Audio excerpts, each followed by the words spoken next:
Kita ke topik lain, Presiden Joko Widodo merespons soal putranya Kaisang Pangarep yang mengklarifikasi penggunaan jet pribadi ke Komisi Pemberantasan Korupsi. Jokowi menyebut semua sama di mata hukum.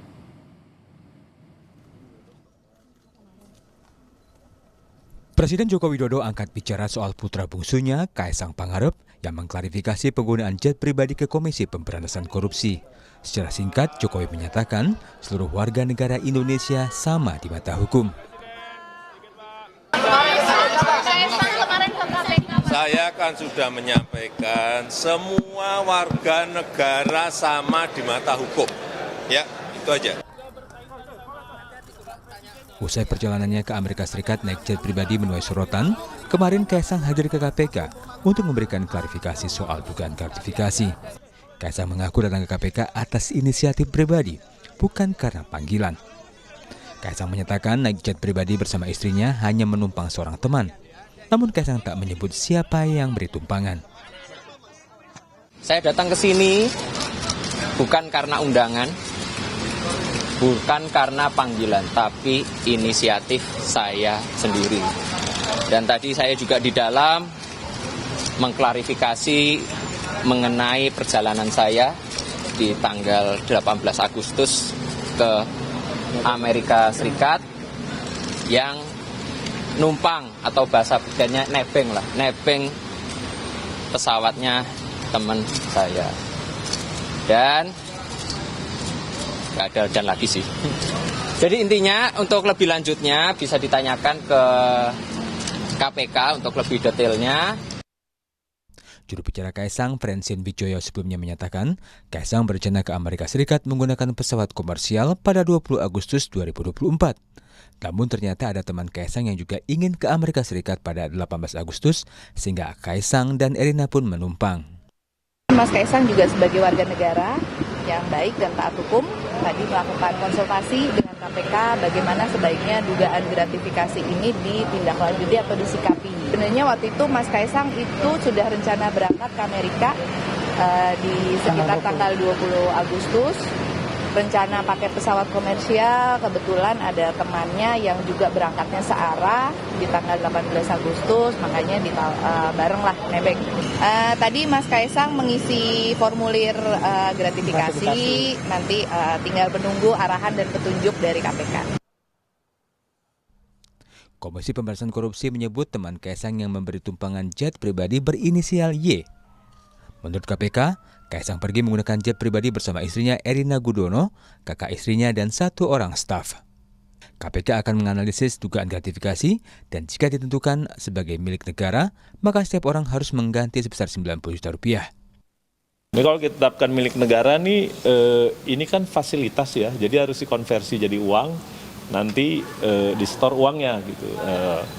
Yang bersangkutan ya udah bilang, oh ya kira-kira 90 juta lah satu orang gitu ya, seharga tiket gitu. Ini kalau kita tetapkan milik negara ya, yang bersangkutan pergi berempat ya. Jadi Kaisang, istrinya, kakak istrinya, dan stafnya gitu. Jadi berempat. Jadi kira-kira 90 juta, kalau 4 kira-kira 360 lah. Kalau ditetapkan milik negara. Kalau ditetapkan bukan milik negara ya sudah gitu aja. Gitu, laporannya nggak kemana-mana. Tadi kan Kaisang bilang kalau itu dia nebeng pesawat temennya ya. Itu nanti temennya bakal diklarifikasi dulu nanti. Kita lihat ya, kita lihat apa benar begitu gitu ya. Kita konfirmasi pasti. Ya. Apa identitas temannya itu siapa? Nggak disebut detail siapa, cuma nama gitu ya. Kita juga nggak tahu.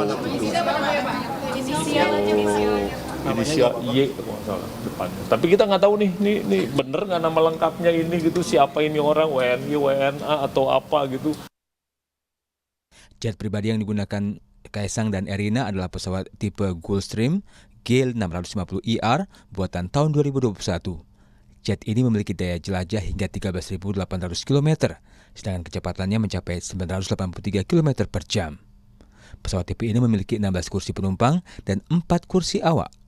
Biaya sewa pesawat ini berkisar antara 17 hingga 11.000 dolar Amerika Serikat per jam. Untuk perjalanan ke Amerika yang membutuhkan perjalanan 17 jam, biaya sewanya mencapai 8,6 miliar rupiah. Mantan Wakil Ketua KPK Saud Situmorang menyayangkan Kaisang baru datang ke KPK ketika menjadi sorotan. Menurutnya, sebagai anak seorang presiden, Kaisang seharusnya menyadari potensi konflik of interest dari tawaran yang diberikan pihak lain kepadanya, termasuk tawaran naik jet pribadi. Jadi sekali lagi, jangankan dia fully menerima itu, menerima diskon saja sebenarnya tidak boleh. Karena yang dilihat itu adalah ketidakadilannya, ya kan? Apakah diskon itu juga dikasih juga kepada orang lain? Makanya kalau di dalam satu momen ada seseorang memberi sesuatu souvenir, kalau souvenir itu diberi kepada 1.000 orang, ya itu nggak ada masalah. KPK biasanya nggak cerewet di situ. Tapi kalau dikasihnya harganya besar, diberikan pada satu orang, itu sudah pantas dianggap bahwa ada sesuatu di situ yang kaitannya dengan konflik of interest. Jadi sangat disayangkan sebenarnya kalau dia seorang presiden nggak pernah membahas itu. Nggak ada alasan, orang nggak tahu undang-undang, nggak boleh. Ya kan, you are very high profile person, you have to be wise. Jadi itu pasti. Dan oleh sebab itu, karena kemudian ini setelah ada reaksi lebih dulu, baru kemudian datang ke KPK, juga itu menimbulkan pertanyaan ya. KPK menyatakan hasil analisa laporan klarifikasi penggunaan jet pribadi Kaisang bisa rampung dalam pekan ini. KPK juga mengungkap buka peluang memanggil Presiden Jokowi karena Kaisang mengisi data sebagai anak penyelenggara negara dalam formulir tersebut. Tim Liputan Kompas TV.